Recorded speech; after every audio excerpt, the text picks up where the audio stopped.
It's pretty wild to think that a book written over 80 years ago is somehow more relevant today than ever. We're talking about Dale Carnegie's masterpiece on human relations.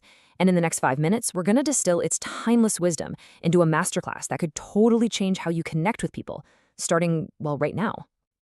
Oh, we've all been there, right? That feeling of a misconnection, or maybe a conversation that just kind of went sideways. But what if you could fundamentally change that outcome? Well, that's exactly what we're about to break down.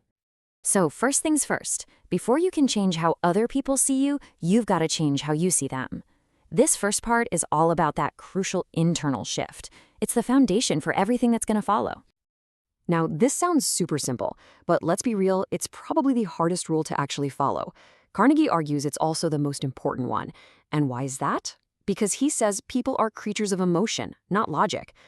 This quote comes to life with this incredible story. The famous pilot Bob Hoover once had both of his engines fail mid-flight because a mechanic filled his propeller plane with jet fuel. He managed to land it, saving everyone, but the plane was toast. Now, when he saw the mechanic, who was just in tears, he didn't criticize him. Instead, he put his arm around the guy and said, "To show you I'm sure that you'll never do this again, I want you to service my plane tomorrow." He got it. He knew that criticism just breeds resentment, not real improvement. So this second principle just flips criticism right on its head. Instead of pointing out what's wrong, give honest and sincere appreciation. Now, we're not talking about phony flattery here. It's about genuinely recognizing the good in others. This taps into that deep human craving we all have to feel valued and important. And this right here perfectly illustrates the third core mindset. Carnegie uses this great analogy. When you go fishing, you don't bait the hook with cheesecake because you love cheesecake. No, you use worms because that's what the fish wants. So the only way to influence people is to talk about what they want and show them how to get it. Okay, so with that mindset in place, let's get to the practical skills. Act 2 is all about the specific, actionable things you can do to make people genuinely like you. And here they are, Carnegie's Big Six. Individually, they might seem like common sense, but their real power, their magic, is when you use them consistently. We're going to zoom in on a couple of the heavy hitters, but just take a second to look at this list. This is your core toolkit. So, the key takeaway here is this. Shift your focus outward. Just think about a dog for a second. Why is a dog so universally loved? Because it's genuinely, wildly excited to see you. It's not thinking about itself. When you show that kind of genuine interest in someone's life, their goals, their problems, boom, you make an instant connection. This one might just be the ultimate social superpower. Seriously. Carnegie once met a famous botanist at a dinner party. He said almost nothing the whole time, but he listened, like really listened, for hours as the man spoke with passion.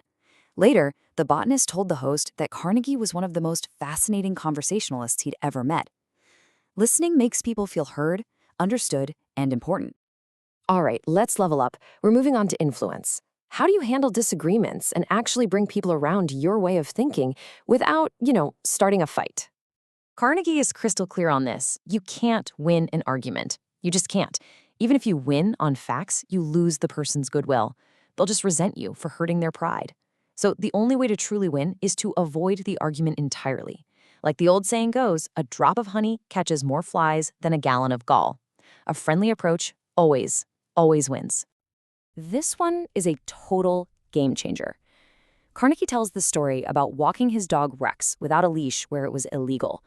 When a police officer caught him, he didn't make excuses. Before the officer could even get a word out, he just apologized profusely, admitted he was completely in the wrong.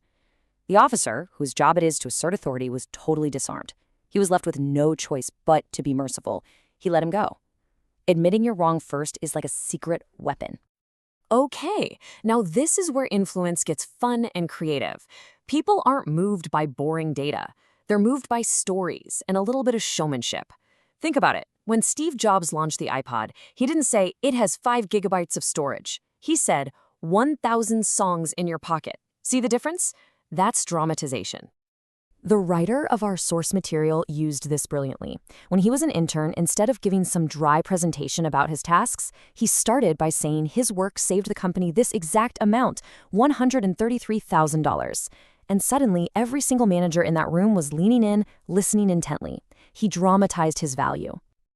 So for our final act, let's talk about leadership. how do you apply all these principles to actually change someone's behavior or give feedback without causing resentment? This 4-step framework is a masterclass in giving constructive feedback. And this isn't that fake compliment sandwich thing. It's a genuine process for inspiring growth while making sure everyone keeps their dignity. Talking about your own mistakes first is so powerful. The source author shared a story about interviewing nervous students. It just wasn't going well. So he started the interviews by sharing his own mortifying story of once being unable to name Facebook when asked for a popular social media site. The students laughed, they relaxed, and the interviews became way more productive. It just levels the playing field. This is such a beautiful psychological tool. If you want someone to be more trustworthy, tell them, maybe in front of others, that you've always known them to be a person of high integrity. By acting as if they already have the trait you want to see, you give them a powerful motivation to actually live up to it. And that brings us to the end. But here's the thing. The real power of these ideas isn't just in knowing them, it's in using them. So the question isn't just what you've learned, but what are you going to do with it?